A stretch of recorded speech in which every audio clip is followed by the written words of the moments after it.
alcanzado a definir.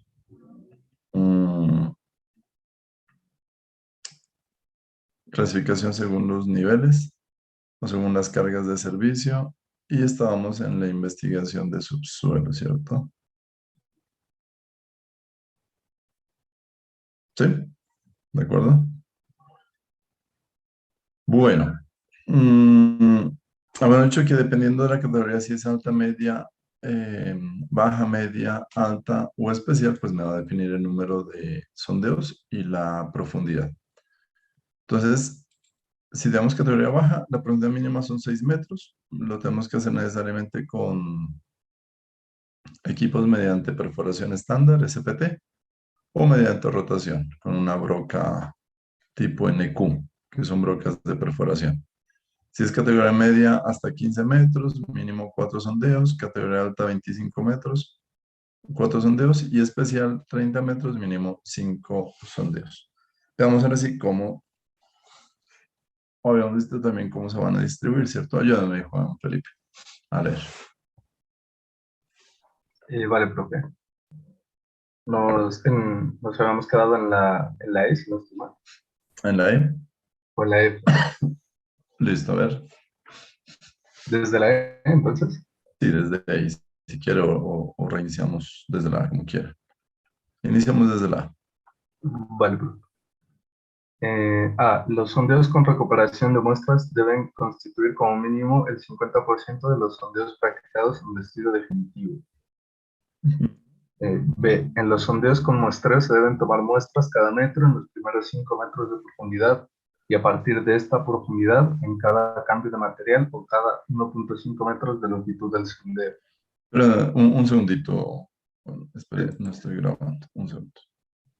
Recording in progress. Listo. Siga. C. Al menos el 50% de los sondeos debe quedar ubicados dentro de la proyección sobre el terreno de las construcciones. D. Los sondeos practicados dentro del desarrollo del estudio preliminar pueden incluirse como parte del estudio definitivo, de acuerdo con esta normativa, siempre y cuando hayan sido ejecutados con la misma calidad y siguiendo las especificaciones dadas en el presente título del reglamento. Listo.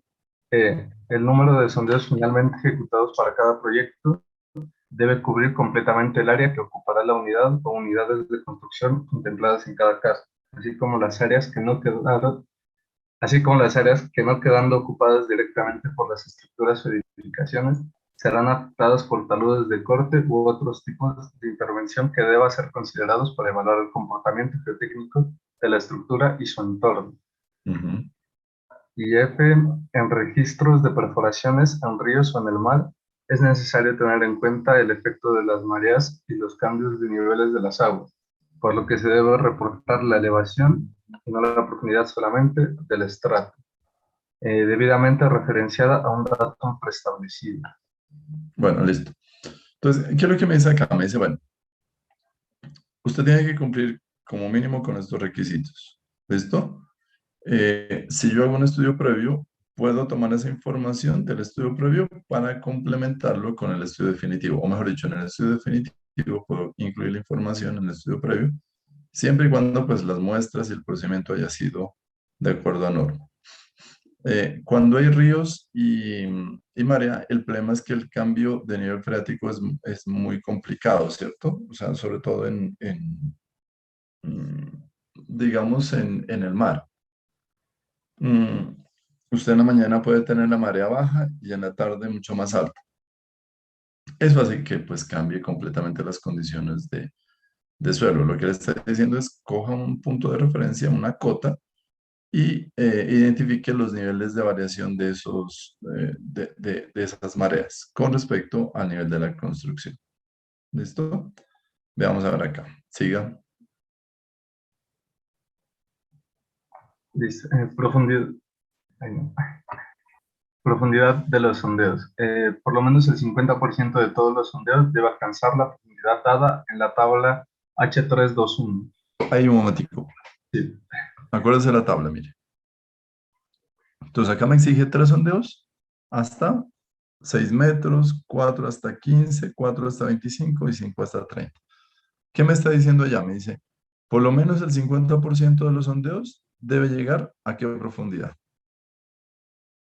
A la mitad. A la mitad. O sea, El 50% en la primera. bueno, entonces veamos, el 50% de 3 sondeos. Pues deberían ser dos. Exactamente, o sea, no puedo decir 1.5, entonces 2. Esos dos deben llegar hasta qué profundidad. Eh, creo que pues, creo que la mitad debería tener todo, ¿no? ¿Cómo? Digo, creo que por lo menos la mitad debería llegar a los 6 metros. Dice, como mínimo el 50% de lo que está dado en esta tabla debe llegar a la profundidad indicada acá. Por eso, o sea, 2 sondeos llegarían a qué profundidad. A 6 metros. Y el Y el otro otro, puede llegar a 3. listo, en este, Dos pueden llegar a 7.5 y dos a 15. y en este, Dos pueden llegar a 25 y dos a 12.5. listo, a eso se refiere. Y a 3.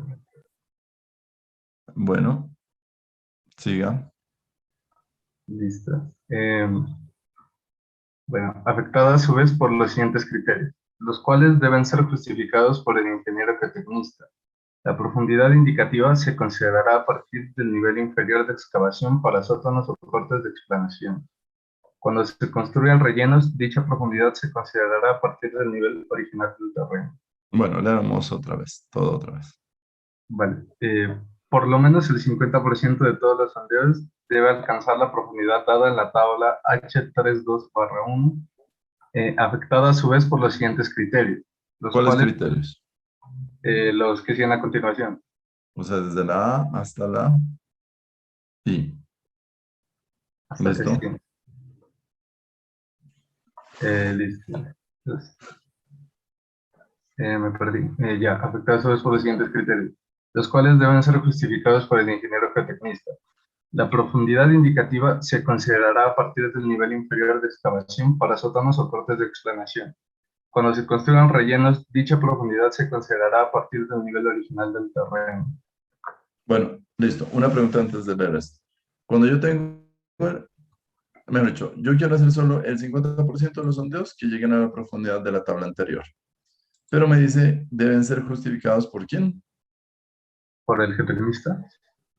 ¿De acuerdo a qué? A los siguientes A los criterios. O siguientes sea que criterios. siempre voy a poder hacer eso. Parece que no. No, no. Exactamente, parece que no. Listo, veamos a ver. ¿Cuándo puedo hacer esto, no? O sea, no siempre voy a poder hacer esto. Dice, ¿puedo hacer esto? Si cumple, veamos si cumple o no cumple los siguientes criterios. Vamos a ver. Listo. Eh, A. Profundidad en la que el incremento de esfuerzo vertical causado por la edificación o conjunto de edificaciones sobre el terreno sea el 10% del esfuerzo vertical en la interfaz suelo-cimentación. O sea, Juan, Yo, ¿no? no, Juan Calderón. A ver.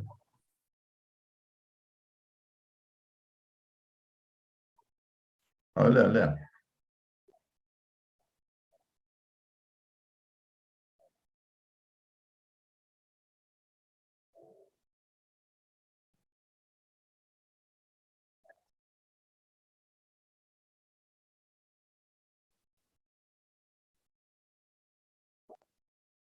No, pero eso ya lo miraron ustedes en cimentaciones. Lea, lea. Sí sabe.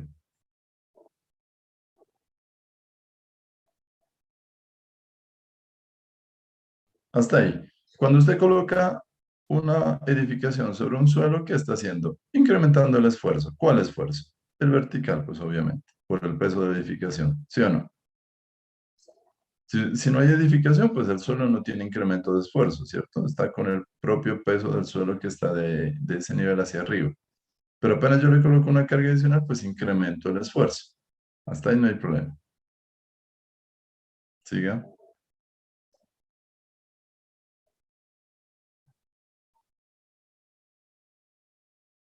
Ya. O sea, ¿Dónde voy a medir ese esfuerzo?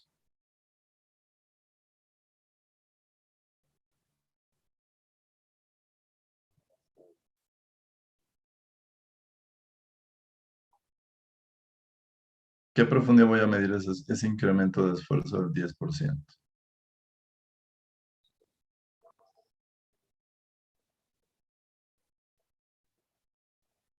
Al nivel de zapata, ¿cierto? A la profundidad de desplante. Ahí voy a medir ese incremento. Entonces me dicen, si ese incremento dice,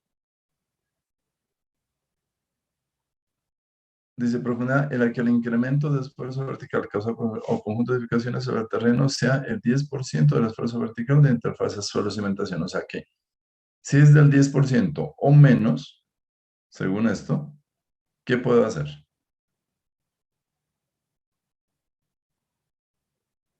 ¿Qué estoy chequeando?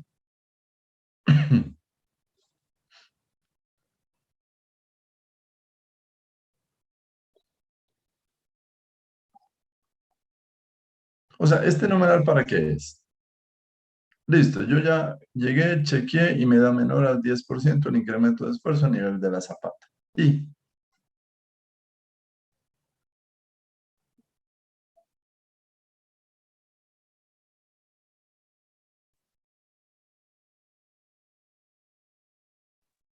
Hasta esa profundidad debería ser el sondeo. no, no, significa que puedo reducir al 50% la profundidad de los sondeos, porque el esfuerzo causado es bajo, es apenas el 10% de incremento.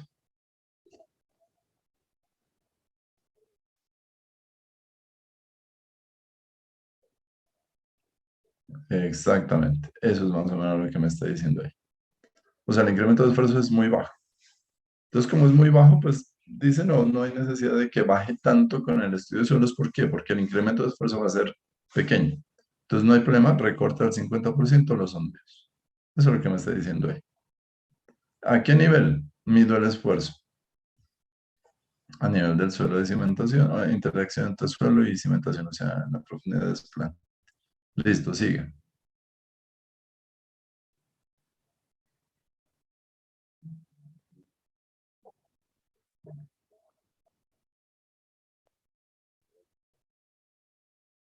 Bueno, ahí sí ya está complicado, ¿no?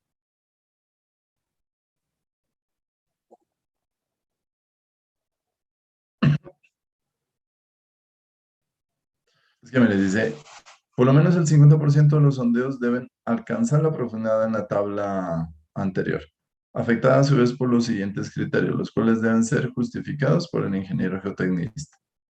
La profundidad indicativa se considerará a partir del nivel de la excavación para sótanos o cortes de expansión. Cuando se construyan rellenos, dicha profundidad se considera a partir del nivel del terreno original.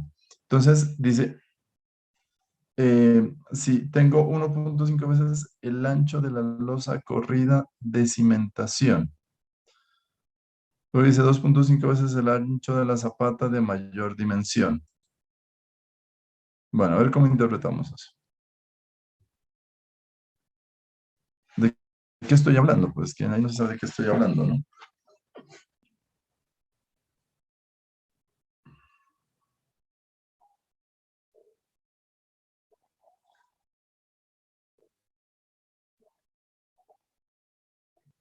No, de la losa, cuando son losas de cimentación.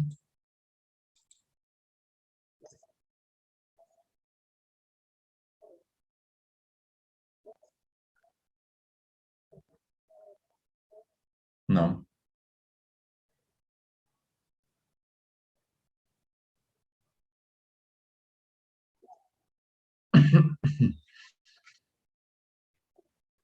Sí, sí, lo que quiero decir es que, ¿qué tiene que ver eso con la profundidad de cimentación?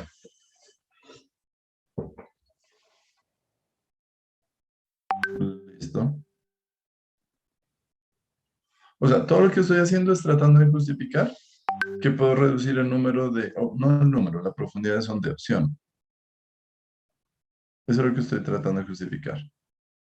Entonces, si alguno de estos, a criterio, dice, siempre a criterio de quién, deben ser justificados por el ingeniero geotecnista. Perdón, la C.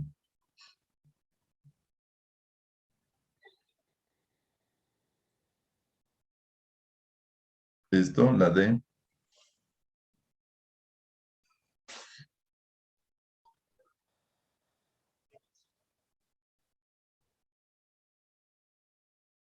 Listo, L.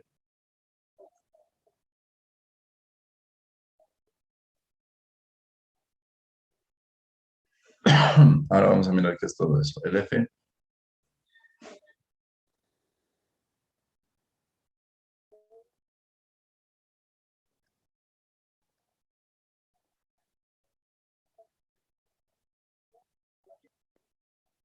A ver, otra vez leemos esa.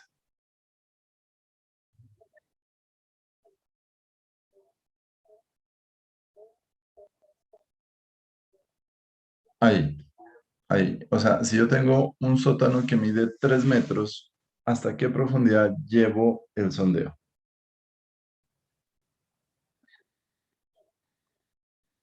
O sea,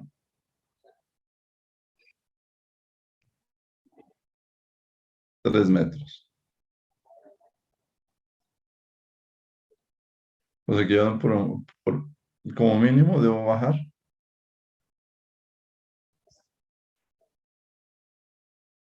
pero de llegar a 2 veces la profundidad de excavación, a 2 veces la profundidad de excavación. O sea, si la profundidad de excavación son 3 metros, dos veces sería 6 en los suelos denominados como E y F. O sea, suelos maritos, ¿cierto? ¿Listo? Siga.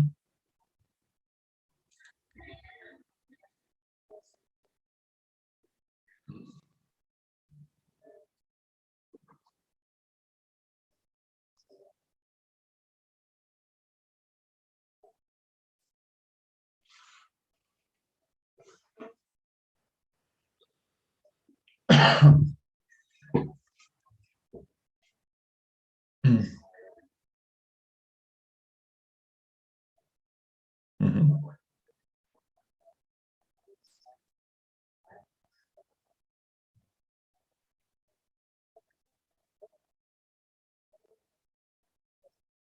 ujú,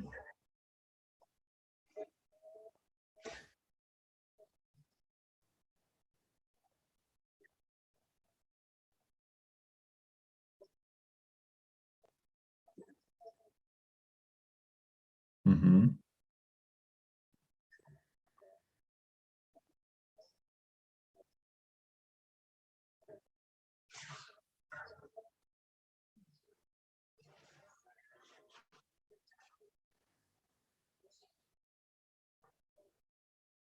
ujú,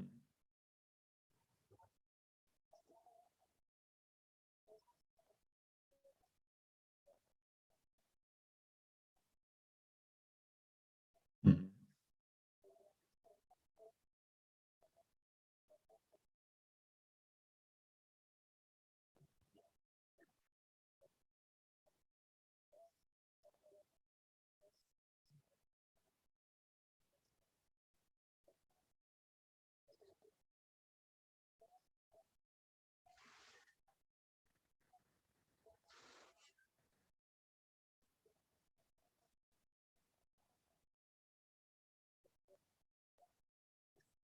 ujú. Bueno, listo. O sea, mire, ¿qué es lo que me está diciendo? Pues aquí están los requisitos como mínimos. Creo que la vez pasada estábamos hablando de la roca, ¿cierto? Entonces me dice, lo que le decía, ¿no? Usted está haciendo SPT con un equipo normalito. Encuentra un bolo que justo le pegó al equipo. Ahí no pasa. Entonces, suspendo la exploración. La puedo encontrar a 2 metros y me da rechazo. Suspendo ahí la exploración.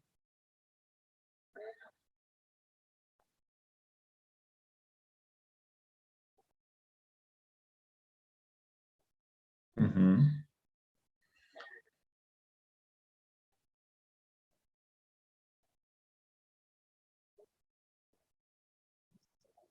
ujú. Bueno, entonces dice, si usted dice en la categoría baja, los sondeos pueden suspenderse al llegar a estos materiales. O sea, usted tiene que, en cierta forma, demostrar que es un suelo tipo A, B o C, ¿cierto? En categoría media dice penetrar como mínimo de 2 metros en dicho material o 2 veces el diámetro de los pilotes en estos apoyados. O sea, igual, encuentro una roca, ¿a qué profundidad voy a perforar esa roca? Mínimo 2 metros me toca. Demostrar que sí es roca y que tiene 2 metros de estrato. O 2 veces el diámetro de los pilotes, dice. O 2 veces el diámetro de los pilotes. Si los pilotes tienen, no sé, 40 centímetros, 2 veces sería 80. Pero el mínimo son 2 metros hasta ahí. Conclusión, debo perforar o penetrar en la roca, ¿cierto? O la categoría alta y especial. ¿Qué dice? ¿Cuánto profundizo?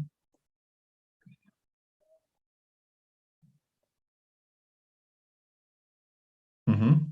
Listo. Entonces, ojo, cuando usted encuentra roca, en teoría, ¿puedo suspender la exploración? Sí. Pero ¿cuánto debo penetrar en la roca? Dependiendo de la categoría. Listo, la G. ¿Qué dice la G? Veamos otra vez.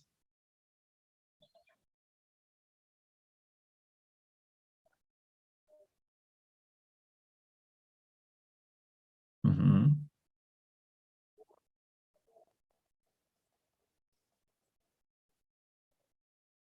ujú. ¿No más? Siga.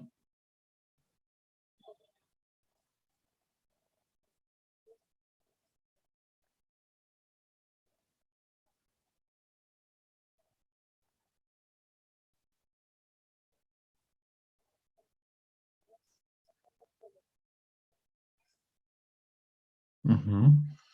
Bueno, o sea, ¿qué es lo que sucede? Yo puedo hacer una excavación, ¿cierto? Vamos a ver.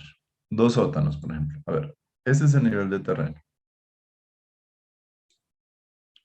Y yo voy a hacer un edificio con 2 niveles de sótano. Normalmente cada nivel de sótano tiene 4 metros. O sea, esto es sótano de aquí a acá. 4 metros. Y esto supongamos que tiene, no sé, 10 pisos.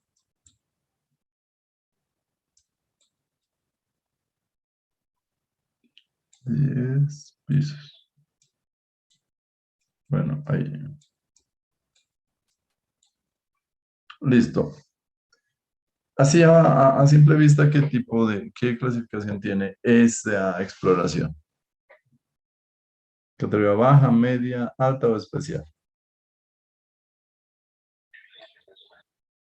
¿Alta? ¿Cómo hacemos para saber? Ujú.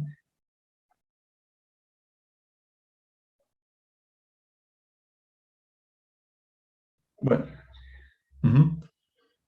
Bueno, entonces dice, como es alta, yo debo hacer una perforación de ¿cuánto? No, alta, De 25 metros. de 25 metros.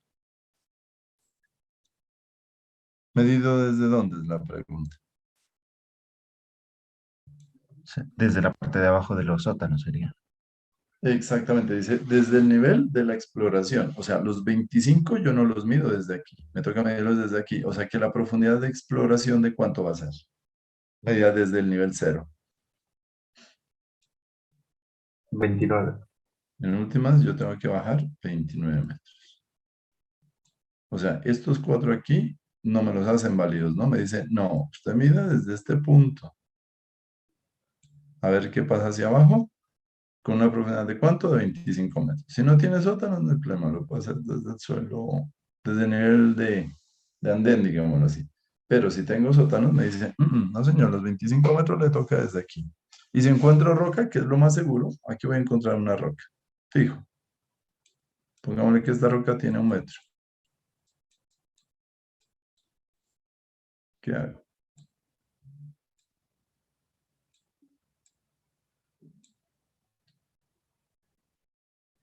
¿Qué hago?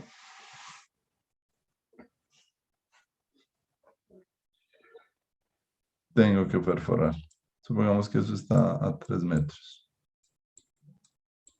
O sea, ¿ahí a qué profundidad ya voy?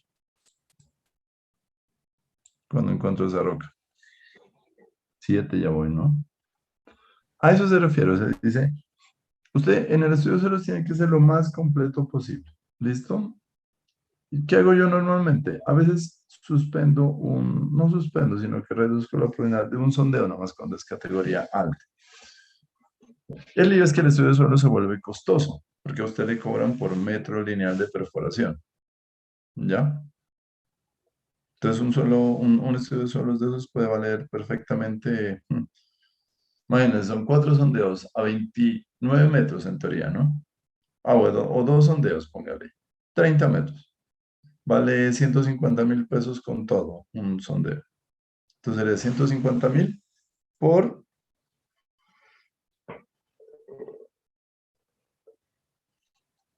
póngame 2 sondeos, son 5 metros. ¿Cuánto da?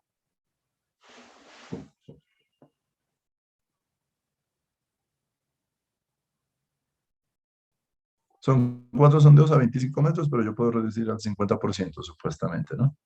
Entonces hagamos cuentas. 2 sondeos nomás a 25 metros serían 50. ¿Sí o no? Pero suponiendo que cuento desde el nivel superior, pero debo contar a nivel de excavación, o sea, son 29 metros. ¿Cuántos sondeos? Tendría que hacer 2 a 29 metros. ¿Cuánto valen los 29 metros? Entonces vale 29 por 150.000. ¿Cuánto le da?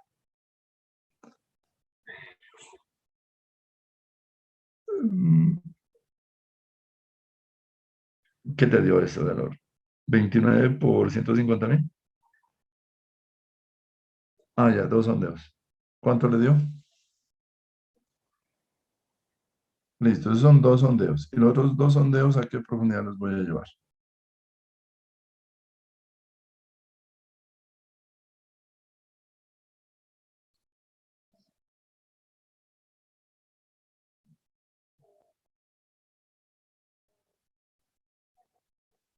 Ujú. Hacer el 50%. ¿Listo? ¿Sí? ¿Sí quedó claro?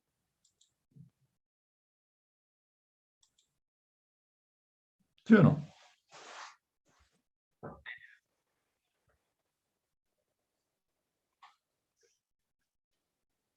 ¿Cuál? ¿Qué número?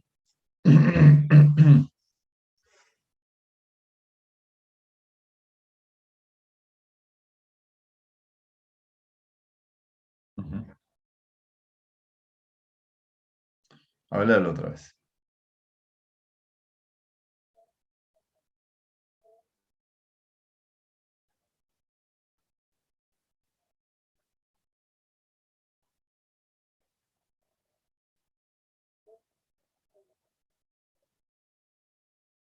Bueno, vamos por partes.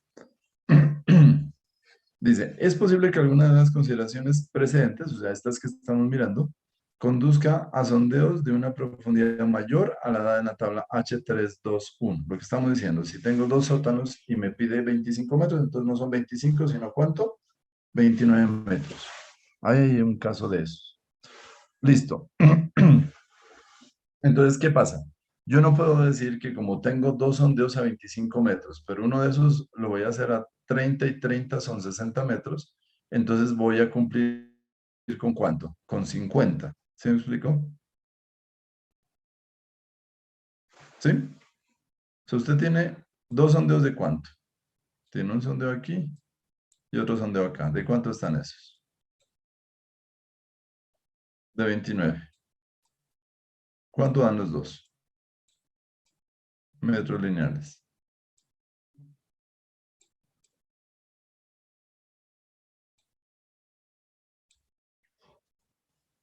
58 metros, ¿cierto? Pero la norma me dice que son a 25 metros, 4 sondeos, pero todos los puedo reducir al 50%, o sea, 50. Pero yo estoy haciendo 58, ¿o no? Metros lineales. Entonces me dice, no, no importa. Sí, yo sé que usted aquí debería ser 25 y acá debería ser 25, pero tiene que ser 29 por las condiciones propias del estudio de suelos. Hasta ahí no hay problema. Dice, en tal caso, si está pasando eso, si usted está haciendo más perforaciones, el 20% de las perforaciones, el 20% de las perforaciones, o sea, de 4 el 20%, ¿cuándo es? Sería una, por lo menos. Una, por lo menos. ¿Qué dice esta una? Que tiene que alcanzar la mayor de las profundidades establecidas. ¿Y cuál es la mayor? En este En caso, pues alta. sería 29 metros. No, en alta. Ah, 25, perdón.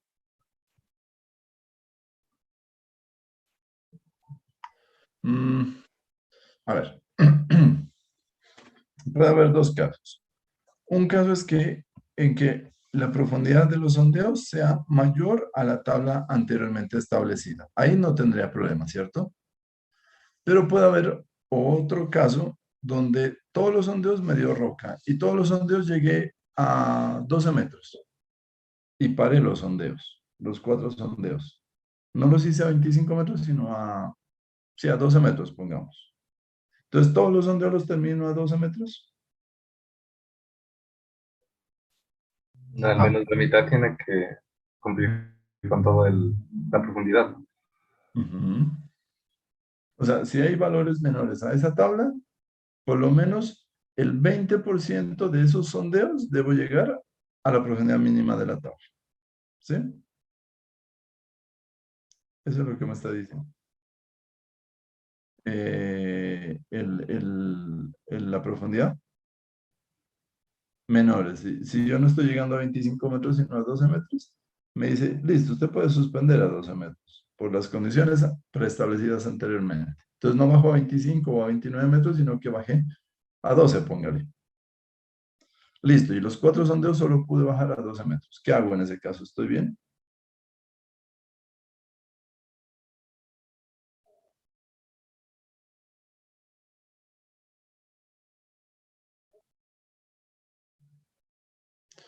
Exactamente.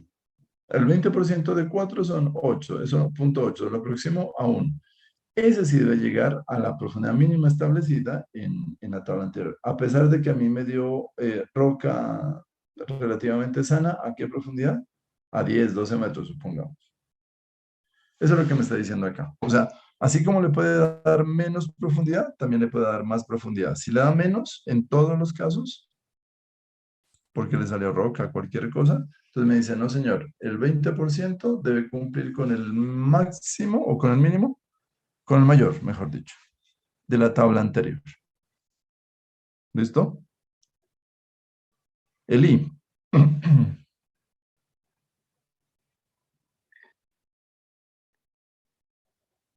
Hasta ahí. O sea que, ¿qué?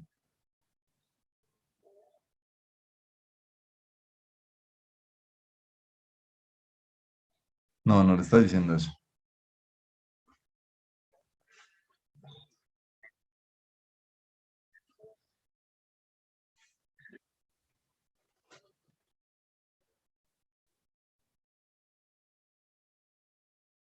Que los anteriores criterios pues, pueden llegar a valer o no, pero dependiendo de lo que diga el ingeniero geotecnista, ¿no? Exactamente. ¿Quién firma el estudio de suelos?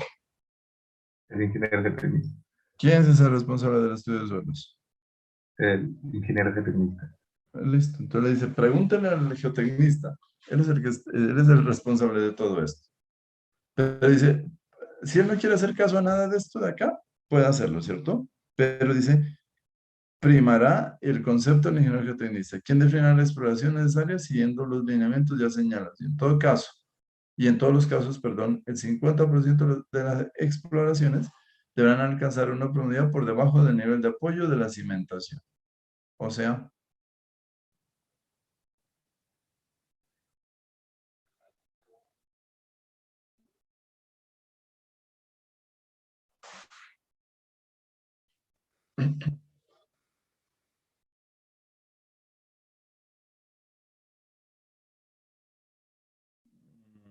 no, el 50%, pero ¿de qué? Mire, ahí le está diciendo.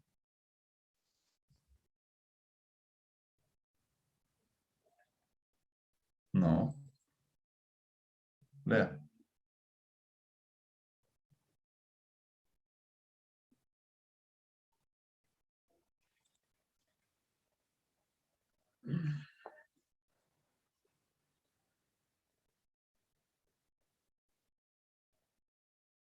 Mire que aquí ya no estamos hablando de profundidades ni nada, ¿no?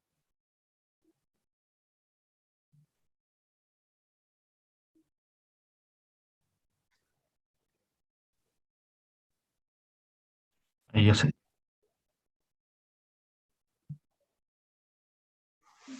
no, ahí ya se habla es del nivel de apoyo de la cimentación, según es, o sea, hasta dónde llega la Exactamente. cimentación. Ya no estamos hablando de hace un rato que 25 metros o en roca, no, nada de eso. Me dice, si usted va a colocar la zapata a 20 metros de profundidad, le pongo un ejemplo exagerado, ¿qué me dice? Que la excavación, el sondeo tiene que llegar que tiene que estar por debajo de esos 20 metros. Ujú, exactamente. A pesar de que el geotecnista me justificó, me dijo, no, vea, allá no se necesita estudio de suelos. Le dicen, ah, bueno, listo, si no se necesita estudio de suelos. Me estoy poniendo un ejemplo nomás. Le dice, sí, señor, pero el 50% de las perforaciones deben estar por debajo del nivel de cimentación. Así usted diga que eso es roca, todo lo que quiera. Pero por lo menos el 50% debe llegar hasta el nivel de cimentación. ¿Listo? Sí.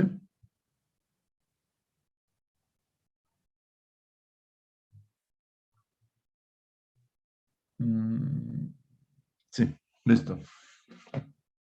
¿Sí? ¿Sí quedó más o menos claro esto? Sí, profe. O sea, ¿por qué hacemos esto? Porque cuando son estudios de suelos de unidades residenciales complejas, el estudio de suelos sale muy costoso. O sea, yo hice una cotización por 43 millones de pesos para hacer dos torres de 15 pisos. Y llegó otra empresa y lo hizo por 21, a mitad de precio. Entonces, ¿qué hicieron los tipos? Aplicaron el criterio del ingeniero geotecnista. Entonces tomaban muestras. ¿Cada cuánto tengo que tomar muestras acá?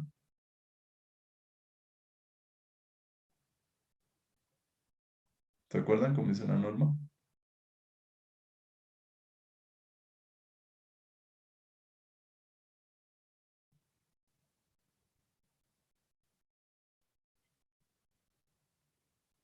¿Sí se acuerdan o no?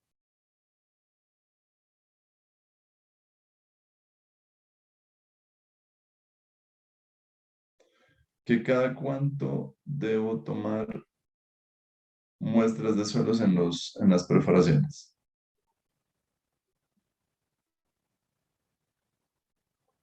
Daniel. No, es, ¿No era mm, cada 1,5 metros? Ujú, exactamente, cada 1,5 metros. Entonces los tipos no tomaban cada 1,5, sino tomaban cada 3, 4 metros, tomaban muestra. Entonces, obvio, pues el costo de la perforación se bajó muchísimo. El problema es demostrar por qué hizo eso, ¿no?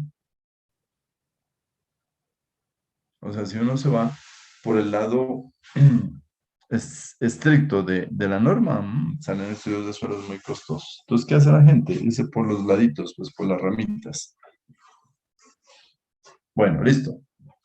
Profe, igual No, sí se tiene como que un estrato pues, definido y con bastante profundidad. ¿No se podría hacer eso? Tomar muestras cada más metros. ¿y cómo sabe usted eso? eh, con el estudio. Sí, Exactamente, entonces. ¿Mm? claro. Entonces no hay forma, pues, a no ser de que haga un estudio preliminar, ¿no? Pero igual, es que mire, a mí me ha pasado ya haciendo la cimentación, inclusive en la misma universidad. Todo el terreno buenísimo. Hizo las perforaciones, encuentra buen suelo, encuentra roca. Listo. Cuando comienza a hacer las excavaciones, preciso, unas 3 zapatas por ahí, sobre un suelo malísimo. O sea, así. Por ejemplo, en el bloque de, ¿dónde es el de laboratorios? Justo en la esquina que da hacia el norte. norte con la cancha por ese lado, toda esa zona salió nivel de agua freático, como que había como dicen las abuelas, un ojo de agua. Entonces usted cogía una varilla, la enterraba y se iba. Y el resto de suelo, bien, perfecto. Entonces uno no puede confiarse que todo el área del proyecto en cuanto a suelos es igual. No, puede variar en centímetros inclusive. Bueno, lea por favor, Daniel Pérez, número mínimo de sondeos. Número mínimo de sondeos. Para definir el número de sondeos en un proyecto, se definirán inicialmente las unidades de construcción, de acuerdo con las normas dadas en el numeral H311. En todos los casos, el número mínimo de sondeos para un estudio será de 3, y para definir el número se deben aplicar el mayor número de sondeos resultante y el número de unidades de construcción. Los Bueno, sondeos resumen. realizados, Hasta ahí.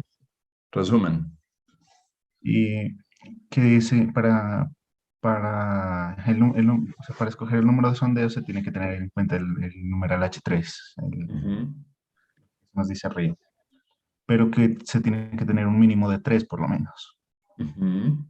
por, por más que, por más que se tenga el mínimo mínimo sería 3. Listo. Bueno, dependiendo de la categoría y dependiendo de esa tabla. Sigue. Claro.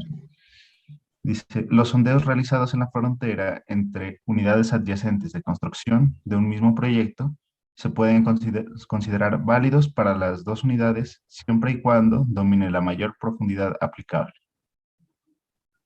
O sea, Perfecto. Eso significa que, o sea, si se tiene dos unidades de construcción, si se la hace en, la me- en el punto de unión, por decir así, ese sondeo puede contar para las dos construcciones siempre y cuando pues la que necesite más profundidad cumpla con esa profundidad, pues, por decir así, la que ya. se cumpla con la mayor profundidad. ¿Sí? ¿Los demás? Juan Felipe. Pues sí, para mí tiene lógica. ¿Sí? Listo. Bueno, siga. Y efecto por repetición. Para proyectos con varias unidades similares, el número total de sondeos se calculará a partir de la segunda unidad de construcción y siguientes como la mitad del encontrado para la primera unidad, aumentando el número entero siguiente al aplicar la reducción. Bueno, a ver otra vez, explíqueme eso.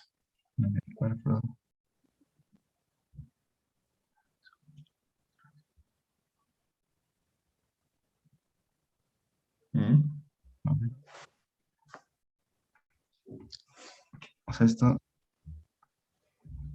pues no sé si está bien lo que entiendo, pero es, o sea, teniendo en cuenta la primera unidad de construcción, las otras se podría hacer el 50% de los sondeos Ujú. y, o sea, teniendo como base la primera unidad, o sea, para no, o sea, se podría reducir el número de sondeos en las otras unidades de construcción, si no Ya. estoy mal. En otras palabras, más sencillas. Que si usted tiene varias unidades de construcción, puede tener como base la primera unidad y a las siguientes reducirles la mitad los sondeos.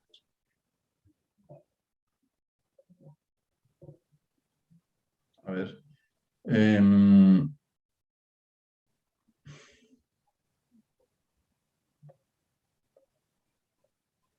bueno, unidades similares, ¿qué significa? Que, que se van o sea, que los terrenos tienen especificaciones similares. No, que yo voy a construir una torre y esa torre, ¿qué voy a hacer? Una no, pues varias torres. Esa misma torre la voy a replicar. Se ha mirado que ahí hacen un modelo de un edificio, de un bloque, y ese lo Sí, van replicando, ¿o no? sí, sí. Eso es el número de unidades similares. Dice, y tengo, por ejemplo, 5 de esas unidades. ¿Cuántos sondeos hago en categoría alta? Categoría alta.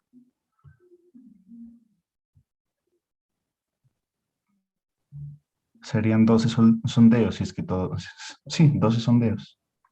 Si son 3 edificios, cada edificio con 4 sondeos serían 12, ¿cierto? Serían 12, pero en este caso nos dicen que podemos reducir los sondeos después de la primera unidad.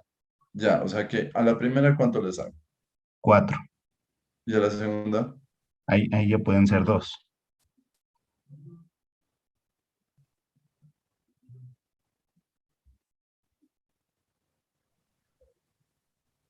¿sí? Sí, sí, sí. Bueno, entonces vale y juega. Para la primera unidad, independiente cuál tome, tengo que hacer ¿qué? Los 4 sondeos.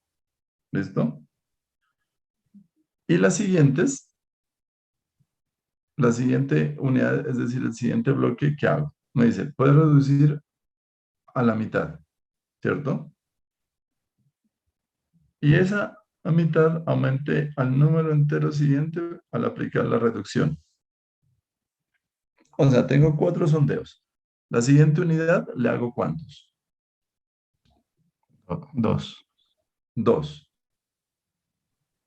para la primera unidad. Aumentando al número entero siguiente, aumentando al número entero siguiente al aplicar la reducción. Serían... ¿Subiría 3 entonces? No sé, pues a Pero, ver qué es lo que quiere decir ahí. Pues eso no aplicaría para pues, los de categoría baja, que son 3, ahí Ujú. tocaría a 2. Ajá.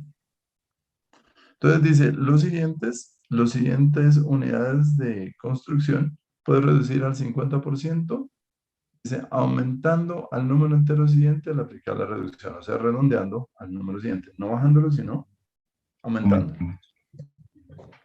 O sea, que la primera haría ¿cuántos sondeos? 3. La siguiente haría, 2. y la siguiente, Ahí, a partir de ahí son 2. Serían 2. todos 2. Sí, A ver, porque veamos dice, si es así. dice a partir de la primera unidad. Dice. Ujú. A ver, lea otra vez.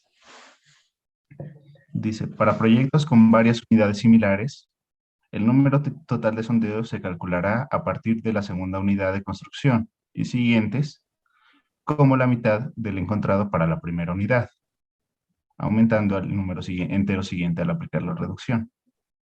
O sea, no es aumentando un número más, ¿no? No, o sea, es aproximándolo al número siguiente. Redondeando. ¿Sí? Bueno, listo, sigamos con esto. Ensayos de laboratorio. Ayúdame, Juan, otra vez. Calderón.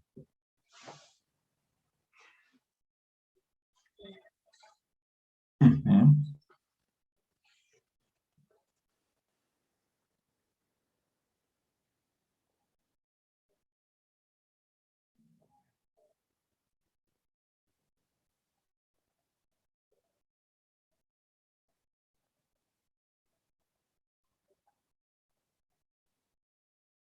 ujú. Siga.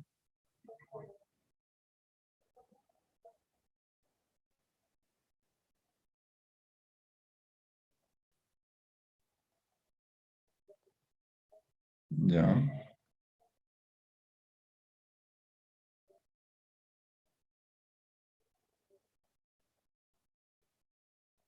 Ujú.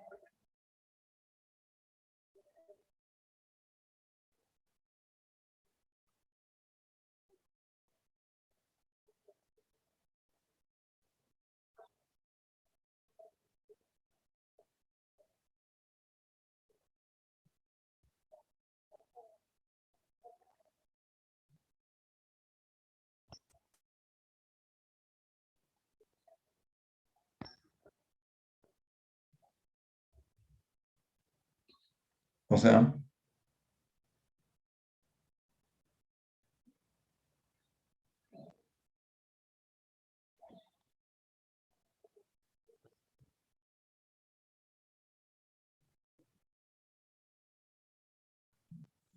mm, Pues siempre y cuando se pueda hacer clasificación, pues unitario y permeabilidad de las muestras. exactamente, ajá. O sea, sí poder clasificarlas, ¿no? ¿Sí? O pues bueno, no clasificar, sino poder hacer ensayos. Dice tipo y número de ensayos. Lo que le decía, arriba me dice tomen muestras cada 1,50. Si yo quiero tomar cada 3 metros, ¿puedo?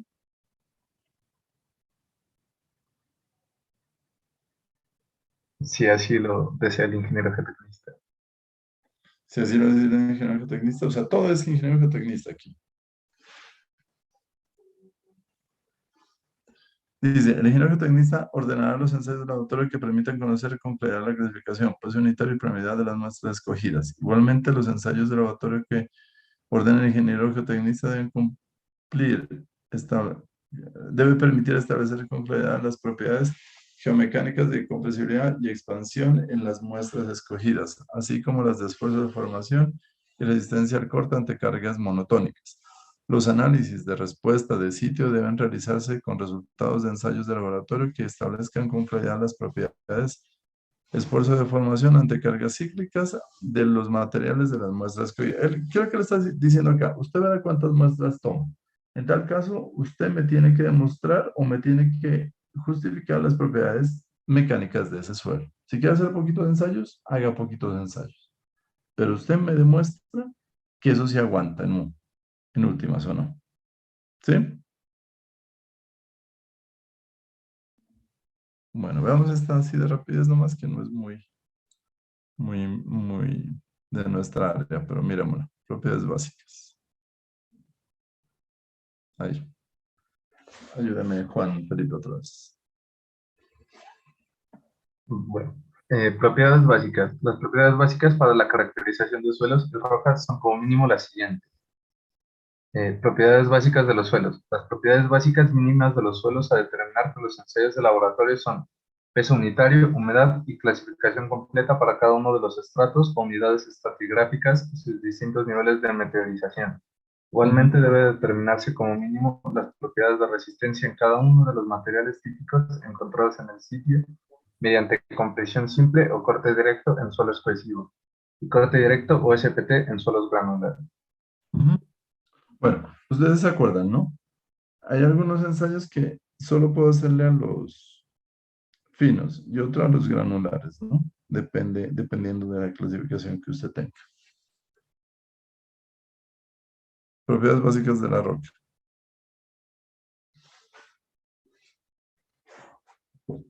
Si encuentro roca, ¿qué ensayo la voy a hacer?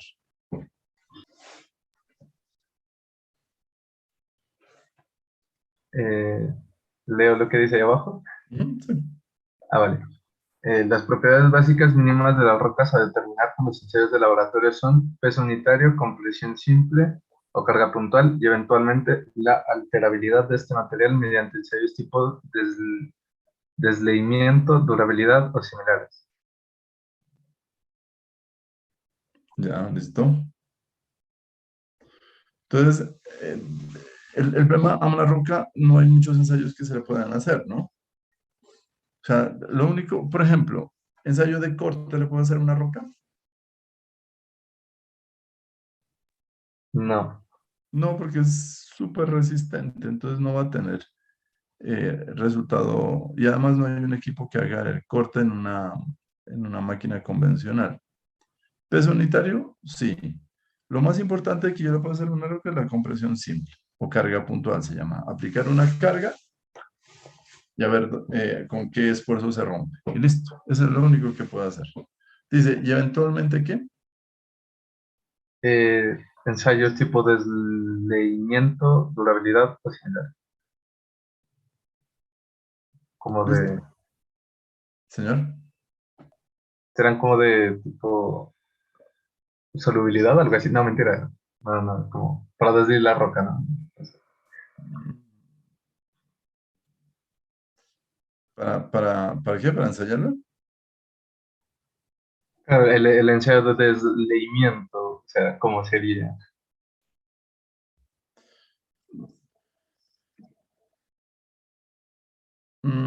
Pero venga, ¿yo qué necesito saber de la roca? Pues sería para ver cómo reacciona, pues más bien ¿qué se puede decir? A Química. diferentes condiciones. De pronto, no sé, humedad o O puede ser, o sea, no, pues ahí sí la compresión simple ya nos dice bastante, ya sería como ensayos de ver cómo lo altera el ambiente, Ujú. cómo le altera la humedad, cómo le altera otros tipos de suelos de pronto, ¿Listo? cosas así sería. Ujú. O sea, a mí más me interesa saber las propiedades a compresión de la roca, ¿o no? ¿Cómo hago eso? Con un ensayo de carga puntual. ¿Qué obtengo ahí? Resistencia en la compresión, que es lo que yo busco en los suelos o no. O saber cuánta compresión esa roca. Cuando yo le coloque la carga del edificio, pues esa roca debe ser capaz de resistir esa presión, ¿cierto? Bueno, regresémonos un poquito acá.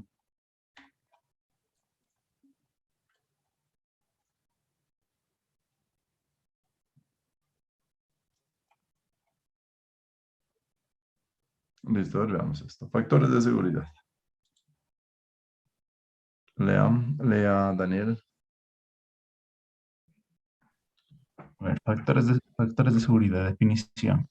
En ingeniería civil, en general, el factor de seguridad FS se define como la relación entre fuerzas resistentes y fuerzas actuantes. También puede usarse esfuerzos y se usa para evaluar el estado límite de falla. Y se tiene las fórmulas. El factor de seguridad es las fuerzas resistentes y las fuerzas sobre las fuerzas actuantes. Lo mismo para los esfuerzos. Ujú. En ingeniería geotécnica, el factor de seguridad básico o directo se define como la relación entre esfuerzo cortante último resistente o esfuerzo cortante a la falla y esfuerzo cortante actuante. Ya. Usualmente en ingeniería geotécnica el esfuerzo cortante a la falla se expresa con el criterio de Moore-Coulomb Ujú. y se Diga. tiene esta fórmula.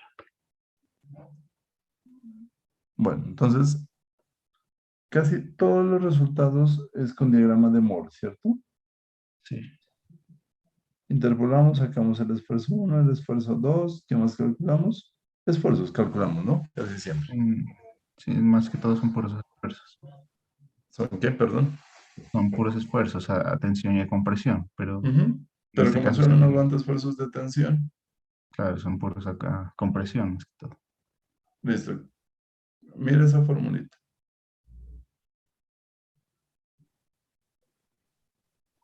Listo, listo. A ver qué más miramos.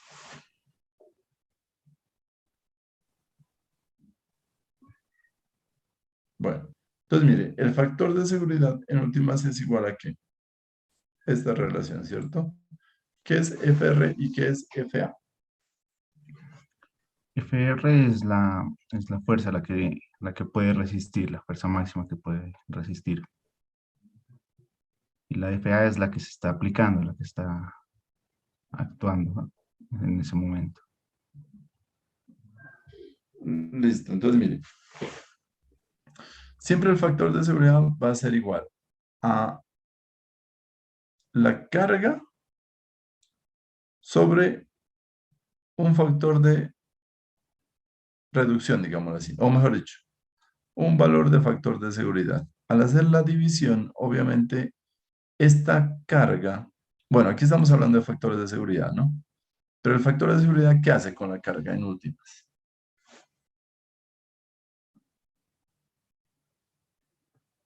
¿Qué hacen los factores de seguridad? Incrementar o reducir las cargas aplicadas. mayorar las cargas. Mayorar, ¿cierto? Entonces le dice, vea, usted puede mayorar las cargas, pero siempre utilice esta relación. Ahora vamos a mirar una tabla aquí abajo. Creo que está por acá. Mire, aquí está. Revísela, por favor.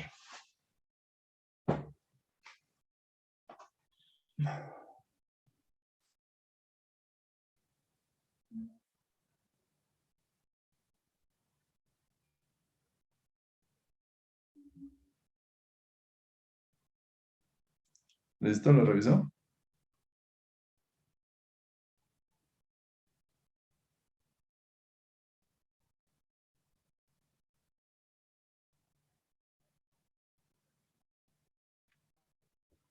¿Listo?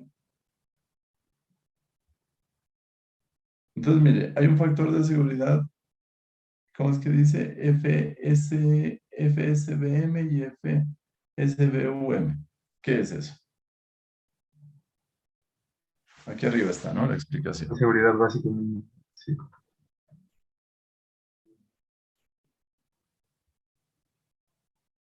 Este es el básico, FSB. O sea, ¿este de aquí o este de acá? A ver, leamos esta parte de aquí. Léala, por favor. Juan Felipe. En cualquier caso, los factores de seguridad básicos, FSB, aplicados al material térreo, suelo roca o material intermedio, no deben ser inferiores a los factores de seguridad básicos mínimos, FSBM o FSBUM, de la tabla H24/1, Ujú. en la cual las cargas se refieren a valores nominales sin coeficientes de mayoración, tal como se indica en el aparte B23 de este reglamento, en el cual para los cimientos y material férreo de cimentación Ujú. se empleará para las fuerzas sísmicas un factor R igual a 1. En ningún caso el factor de seguridad básico mínimo FSBM podrá ser inferior a 1. Ya.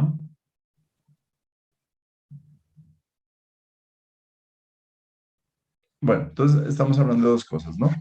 Factor de seguridad cuando hay cargas de sismo y factor de seguridad cuando no hay cargas de sismo. Cuando hay cargas de sismo, me dice la fuerza de sismo ya reducida es E, con un valor de R igual a 1, pero en ningún caso ese factor de seguridad puede ser menor que la unidad. ¿En el caso de qué? De sismo. Bueno, aquí, ¿cómo interpretamos esto?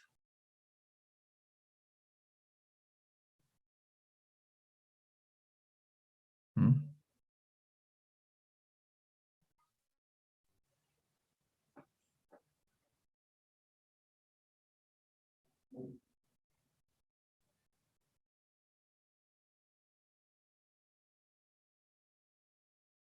Pues, si se realiza un diseño como simple, con una carga muerta, con pues la resistencia de una carga muerta y una carga viva normal, pues se deberá Ujú. mayorar más, ¿no? Y entre más se vaya como que acercando al resultado que es, mayora menos. Bueno, acá lo único que me dice es que el factor de seguridad no puede ser menor que la unidad, ¿cierto? Mire, todos están, el mínimo es ¿cuánto? 1.05, pero para taludes. Uno es el mínimo, ¿no? Perdón. Aquí, Sí. mire. Este o este. Ah, cierto. Pero, uno, ¿cuándo? Cuando hay sismo. ¿Y por qué cuando hay sismo hay uno? Porque la fuerza de sismo, la probabilidad de que ocurra una fuerza de sismo es relativamente baja. Entonces, por eso el factor de seguridad lo pone como uno. ¿Listo? Estos son factores de seguridad ¿qué? Básicos. Luego vienen factores de seguridad indirectos.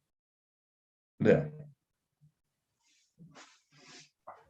El factor de seguridad básico o directo FSB definido en H241 es el factor de seguridad geotécnico real, pero de él se derivan factores de seguridad indirectos que tienen valores diferentes y los cuales se especifican en los diferentes capítulos de este título H.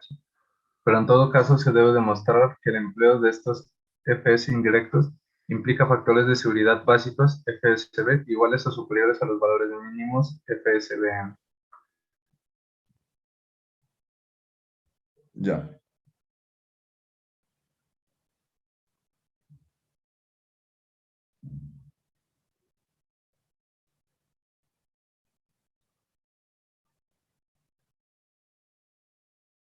Bueno, a ver, ¿qué es lo que me está diciendo acá?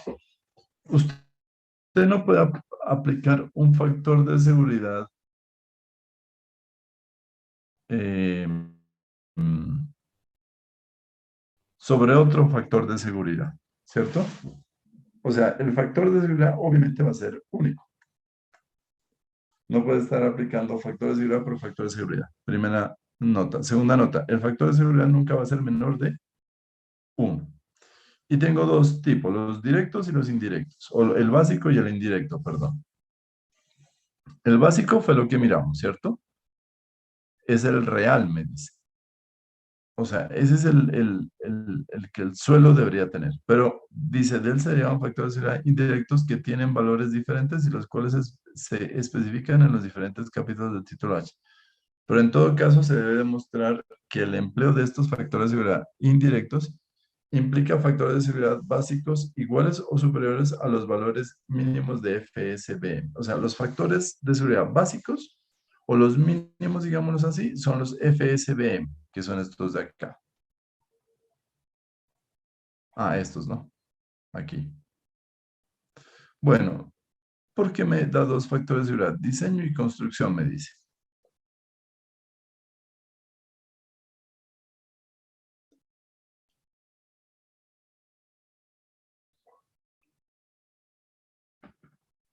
¿Cuál es la diferencia?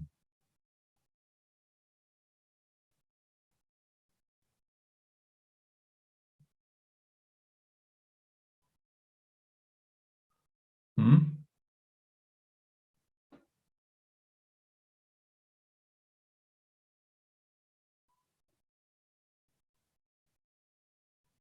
Y mire que cambian un poquito, ¿no? Son menores los de construcción.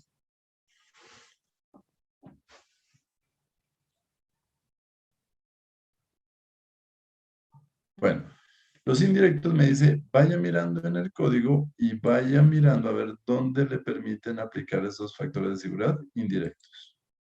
Acá adelante creo que hay otra tablita ya. Bueno, veamos.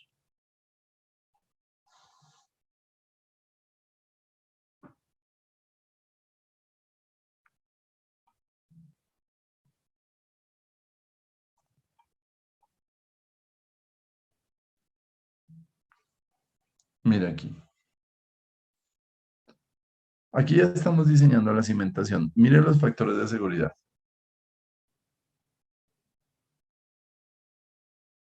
¿De cuántos son? De 3, 2.5 y 1.5. Ya, ¿cuándo utilizar cada uno de esos? Cuando se tenga el valor de carga muerta más carga viva normal para la primera, carga muerta más carga viva máxima para la segunda, la tercera carga muerta más carga viva normal más el sismo. Ujú. Se va reduciendo según, pues, sea más aproximado al real, ¿no? Listo. Entonces, mire, nosotros siempre en estudios de suelos, el factor de seguridad para diseño va a ser 3. Todo el tiempo va a ser 3. ¿Para cuál? Para carga muerta más carga viva normal. Carga muerta más carga viva máxima. Esta máxima es la carga sin reducción, ¿no? Esta normal en el título B me permite reducir carga viva con reducción. Esta carga viva máxima es sin reducción, o sea, voy a tomar. Y la última es con análisis sísmico. Se baja harto, ¿no? Con análisis sísmico. ¿Por qué fue que dijimos que se bajaba?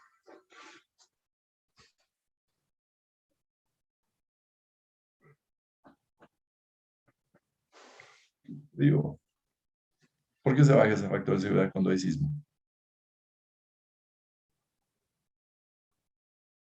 Porque el sismo no es como que muy normal, tal vez cero. O sea, como que ¿Cómo no no? todo el tiempo va a haber sismo.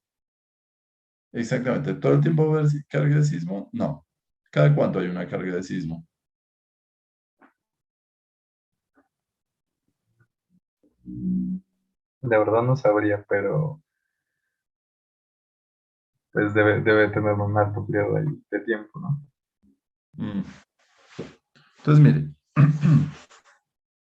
yo nunca voy a saber cuándo llega el sismo, pero es muy raro que esté todo el tiempo ahí. La carga muerta sí está todo el tiempo ahí. La carga viva en algunas ocasiones está y en otras no está.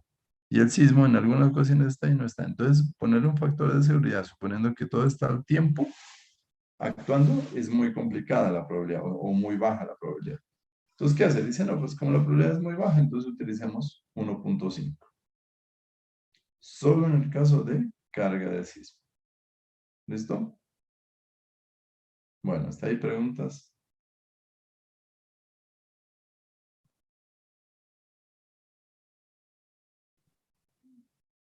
Yo creo que no.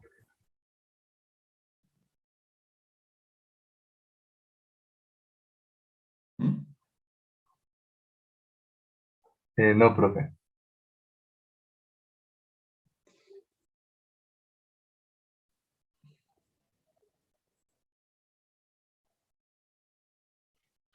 Bueno, yo puedo hacer, hay dos formas de modelar el sismo. Una estática y otra dinámica, ¿cierto? ¿Qué es la estática? La estática es aplicar una fuerza y para de contar. Esa es estática. La dinámica es meter la onda de sismo en mi análisis. ¿Listo?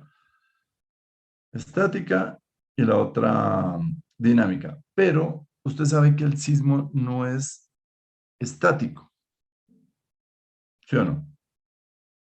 Va en una dirección, ya sé que el edificio cambie, digamos, comience a vibrar, comience a moverse de un lado para otro. Ese análisis, digamos, esa condición hace que yo no pueda aplicar estrictamente una condición estática, sino lo hacemos pseudoestático. ¿Qué significa pseudoestático? Que a pesar de que aplico solo una fuerza, esa fuerza la estoy cambiando de dirección. No todo el tiempo está en la misma dirección. ¿Sí, sí me explico? O sea, cuando viene el sismo llega y el edificio hace esto. ¿Se queda ahí quieto? No, ¿qué hace? Se voltea para acá y comienza a oscilar. ¿Hasta cuándo?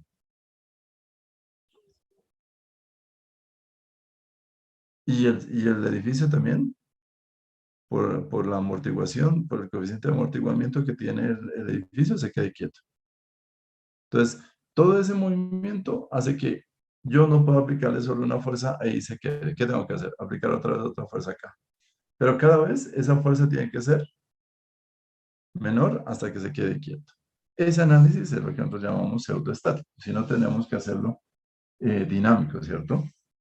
Y pues un suelo, bueno, ¿qué ensayo? Yo creo que se les han de verdad a ustedes. Las arenas son las más complicadas de manejar durante un sismo. ¿Por qué? ¿Qué pasa con las arenas durante un sismo? ¿Se reacomodan? Se reacomodan. Y al reacomodarse, ¿qué generan? Asentamiento. Asentamiento.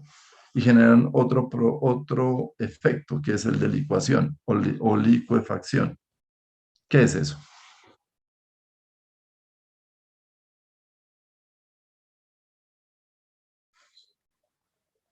Se comportan como un líquido, exactamente. Entonces, cuando usted aplica la fuerza de sismo, se reacomodan y comienzan a fluir. Inclusive pueden, masas grandísimas de suelo, de arena, pueden moverse, ¿no? No se imagina. Tumaco, por ejemplo, tiene ese problema. Tumaco tiene un problema de que tiene arenas y son licuables, o sea que durante un sismo, el edificio que estaba en la cuadra 1 puede terminar en la cuadra 2, pues, moviéndose, porque arrastra todo ese material. ¿Listo? Entonces, eso es lo que nosotros llamamos pseudoestático, o sea, algo de movimiento le colocamos al análisis estático. Bueno, veamos una introducción chiquitica de esto y ya comenzamos a calcular cargas.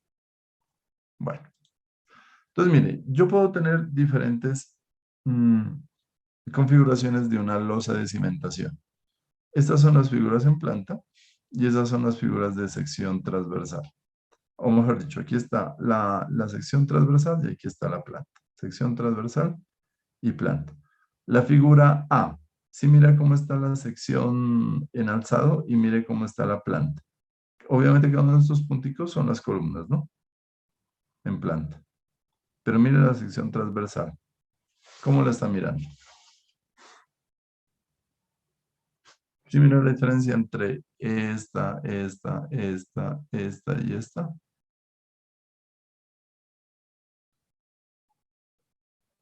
¿Cuál es la diferencia?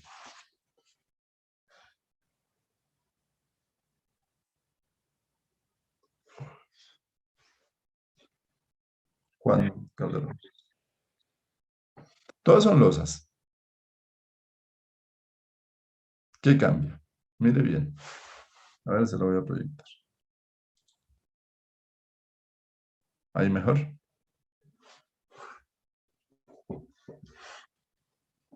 ¿Qué nota diferente?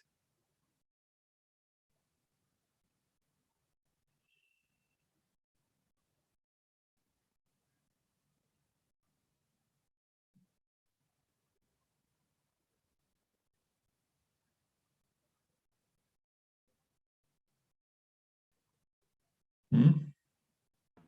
Lo que cambia es la forma de la losa, nada más. ¿De la losa? De la-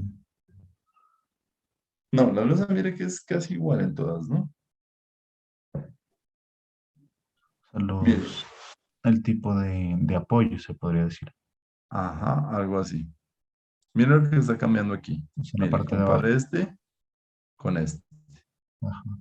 Y con este y con este. Y obviamente pues con esta, ¿no? Entonces, mire, esta es una losa maciza donde las columnas se apoyan directamente en la losa. ¿Esta qué podríamos decir? ¿Cómo se llama esta? La B.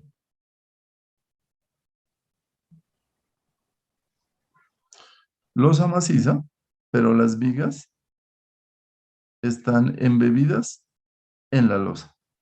Esta, las vigas están por fuera de la losa. En esta, ¿qué es esto? ¿Cómo se llaman estos cositos de aquí encima? Dados o pedestales. O plintos, como dicen los ecuatorianos también a veces. Si no, nosotros le llamamos pedestales. Y esta, una losa de cimentación, pero con, ¿qué es eso?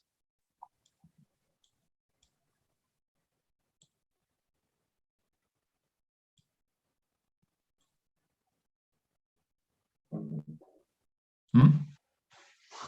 ¿Qué es eso? ¿Eso no sería una losa aligerada? Exactamente, son aligeramientos. Bueno, ¿cuándo utilizar cada una de esas? ¿O por qué utilizar una u otra?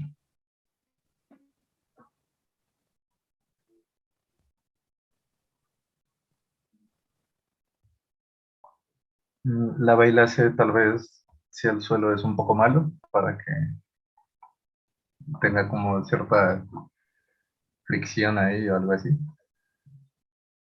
Pues todo depende del tipo de esfuerzos que vaya a resistir, ¿cierto? Si son muy altos o bajos. Si son muy bajos, puedo hacerlo con una losa maciza. Si son intermedios, me toca descolgar un poquitico la viga. Si los esfuerzos cortantes son muy altos, me toca descolgar completamente la viga. Si el esfuerzo de aplastamiento es muy alto, me toca utilizar pedestales. El de aplastamiento. Y si ya haciendo todo eso no me funciona, puedo hacer una losa aligerada. ¿Cuál es más costosa? Habría que mirar, ¿no? Habría que hacer cuentas.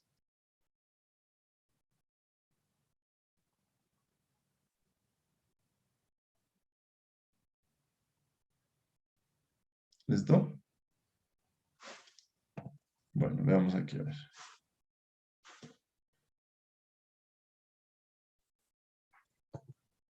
Mm.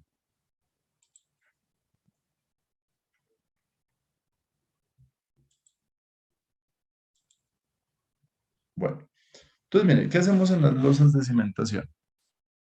En las losas de cimentación, el edificio va a pesar o va a tener un peso Q. Y ese peso Q lo tengo que distribuir en un área de la losa a una profundidad de desplante que se llama D sub F, ¿cierto? Y el volumen que excavo aquí, ese volumen, o bueno, todo esto, mejor dicho, todo este volumen, que antes era de suelo, ahora ¿por qué lo estoy cambiando?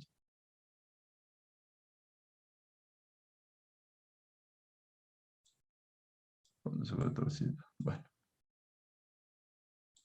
listo. Entonces, ¿qué hago yo? Pues simplemente chequeo que la presión de acá, que voy a llamarle la resultante, sea igual a qué.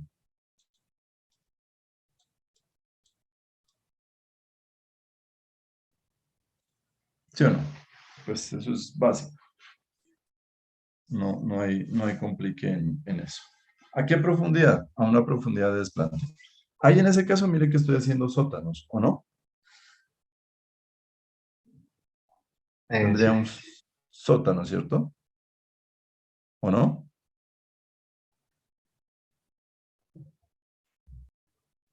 Digamos que sí, pues. Habría un sótano ahí.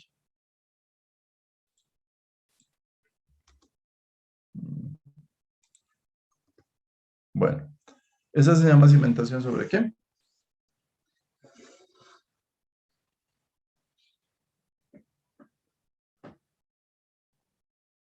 ¿Cimentación sobre qué es esto? Juan Calderón.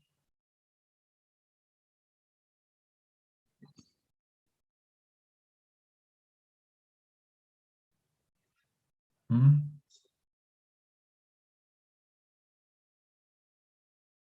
Pilotes. Ya, la figura A, ¿qué indica?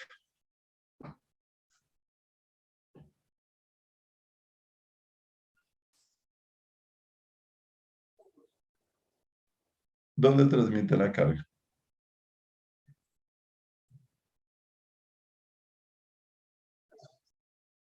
Mm.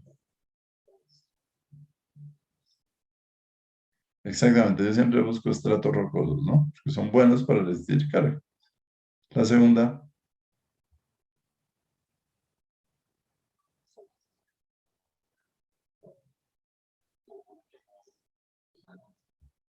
ujú.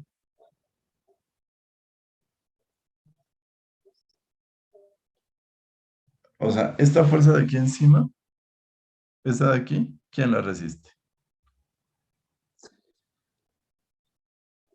No, mire las flechas.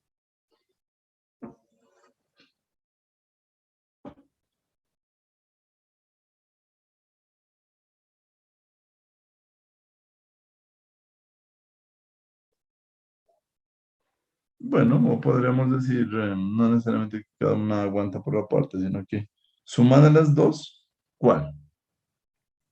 Esta por punta y por fricción debe ser igual a qué? Mínimo. A esta carga de acá. Listo. En esta.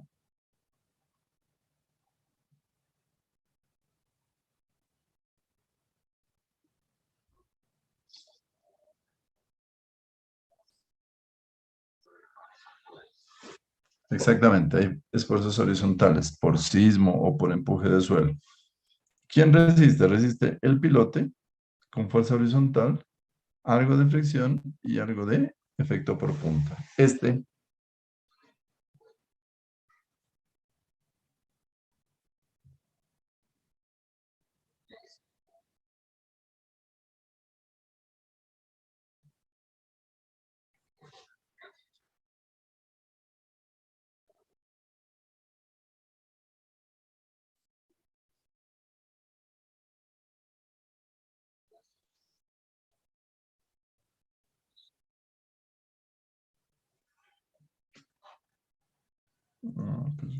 sí, sí, puede ser.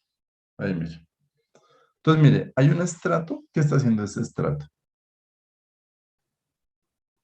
Hay dos estratos, uno y dos. Y la punta del pilote. ¿Qué está haciendo el estrato uno?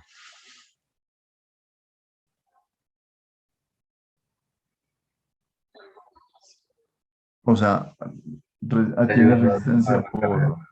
por fricción, ¿cierto? Y el 2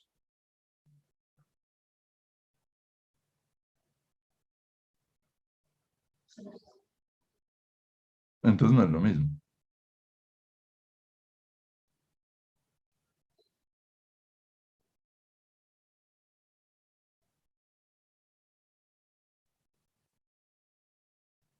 ¿Mm?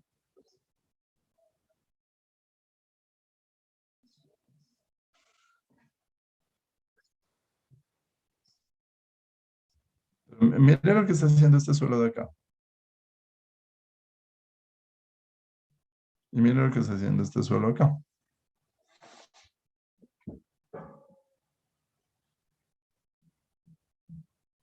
Hay un estrato que sí le genera fricción, pero el otro, ¿qué le genera el otro suelo? El otro le genera otro peso, una carga más. Le genera peso, exactamente, le genera una carga adicional. Eso es lo que está haciendo este suelo. O sea, seguramente este suelo está mal y no trabaja por fricción. Más se está agarrando y está jalando el pilote, ¿no? Listo. Este,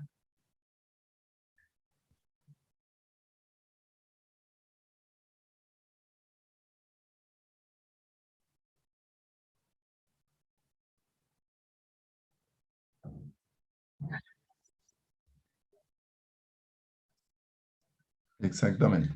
Esos son anclaje con pilotes.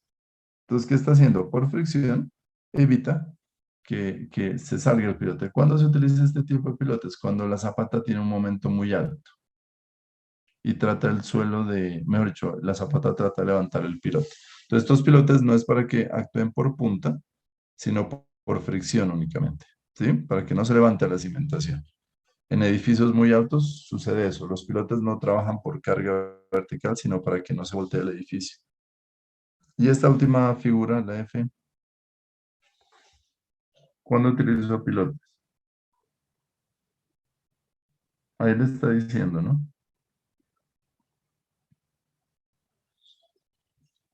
Ujú. ¿Y qué es la erosión? Pérdida, ¿no? De material. Entonces, ¿usted se imagina donde yo no hubiese utilizado pilotes y la zapata estaba aquí? ¿Qué hubiera pasado?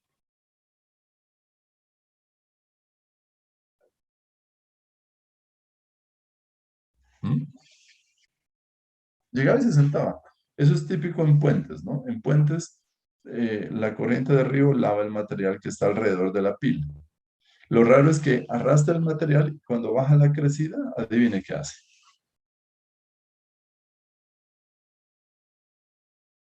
Durante la crecida saca todo el material y le queda así como está ahí. Y luego cuando ya va bajando la crecida, otra vez le deposita material. Y usted cuando va a ver, después de una inundación, casi siempre el lecho del río está intacto. Usted ve, no ha sufrido deformación o transporte de partículas y mentira. Un poco de material. Listo. Entonces, esos son los pilotos que vamos a utilizar. Aquí, para calcular la capacidad de carga última de un pilote, ¿qué voy a tener que hacer? Sumar la carga por punta más la carga por fricción. Si no tengo fricción, pues solo carga por punta. Y si no tengo resistencia por punta, porque el pilote salió mal o alguna cosa, solo voy a tener resistencia por fuste o por fricción. O sea que la carga última va a ser a Q sub P, es decir, menú diario y em, más QS. ¿Listo? Uy, se fue. Entonces, ojo, por fricción y por punta, perdón, y por fricción. En algunos casos solo voy a tener fricción, en otros casos solo voy a tener por punta y en otros la suma de los dos. Bueno, listo. El mecanismo de transferencia de carga. Mire lo que está pasando con la fricción. ¿Qué está pasando con la fricción? Y por punta.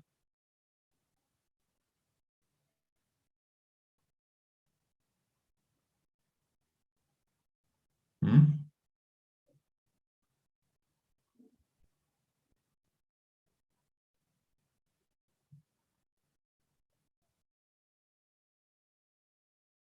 La curva uno, esta es por fricción.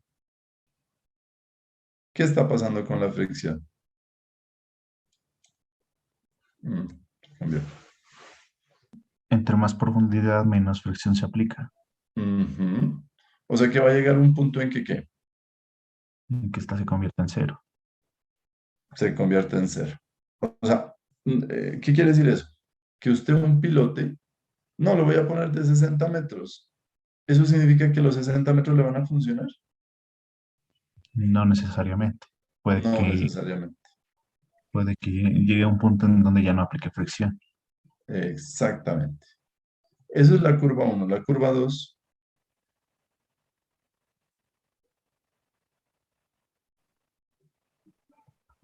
Eso es por punta.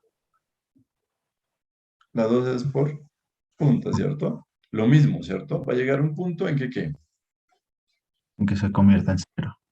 En que se convierta en Pero cero también.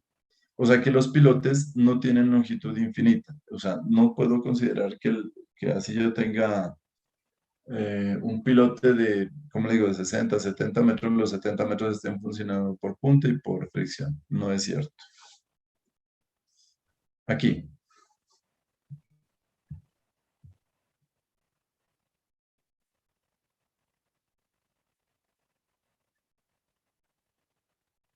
¿qué hace la fricción?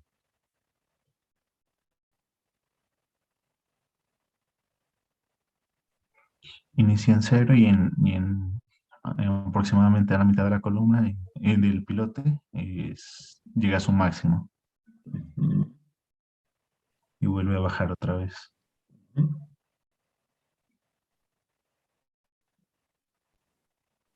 Listo. Esta gráfica, la E, ¿qué significa?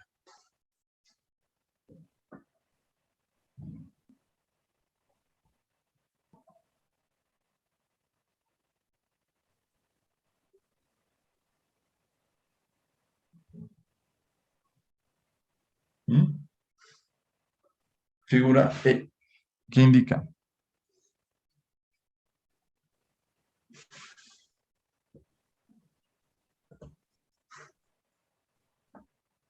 Es la punta de cómo trabaja la punta del piloto. Trabaja El mecanismo de falla acortante por punta. Acuérdense que las zapatas tienen una figura muy similar, ¿cierto? Donde el suelo tiende a generar un rebote, que es el plano de corte que se genera al lado. Entonces, las fuerzas, la resistencia por punta es la resistencia que tiene esta zona de aquí y esta de acá, acortante más esta y más esta. O sea, en última, la resistencia por punta está limitada por la resistencia acortante del suelo. Es decir, qué tan difícil es que el suelo resista el cortante o aguante el cortante producido por la presión por punta. Bueno, aquí aplicamos el factor de seguridad, ¿cierto? O sea, la capacidad admisible va a ser igual a la capacidad de soporte del pilote sobre un factor de seguridad. ¿Cuánto valen esos factores de seguridad? 3, 2, 5 o ¿cuánto era? O unos 5. 1, 5. ¿De qué va a depender?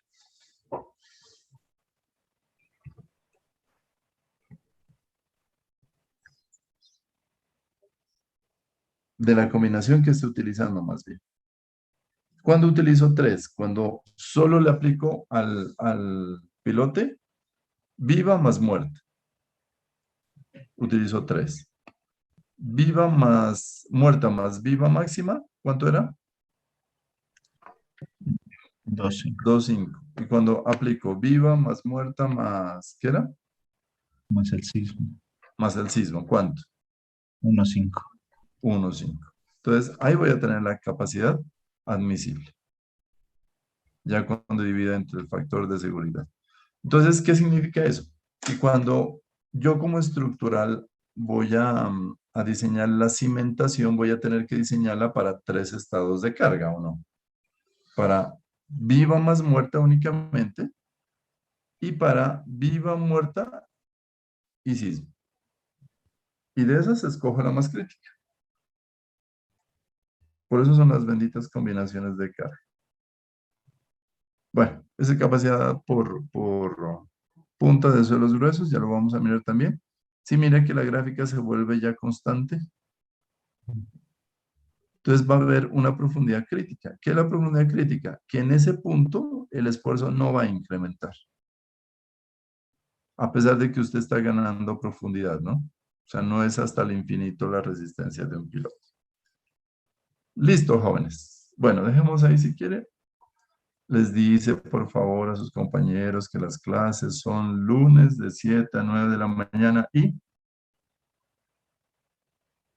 miércoles de ¿qué? ¿De 4 a 6 es con ustedes? Sí, miércoles de ¿O de 4 a 11 a 6. 1? No, es de 4 a 6. ¿Qué? Ah, espera. Entonces que por favor se conecten, porque si van a cancelarla, que no creo, pues, o pueden cancelar electivas todavía, Sí, creo que sí se puede todavía. pero tienes que inscribirte a otra electiva, pues obviamente. Creo que no es obligatorio. Ah, ¿no son obligatorias las electivas? No, ahorita son como si fuera una materia más. Ah, pero igual, al final tienes que ver las electivas de requisito obligatorias, ¿o no? Sí, eso sí, al final sí. Bueno, entonces, pues el miércoles me cuenta, porque si no, si van a cancelar, pues estamos ustedes y yo perdiendo el tiempo. Bueno, Listo, profe. les Gracias. comento. Bueno, jóvenes, que estén bien. Ya, hasta luego. Hasta luego.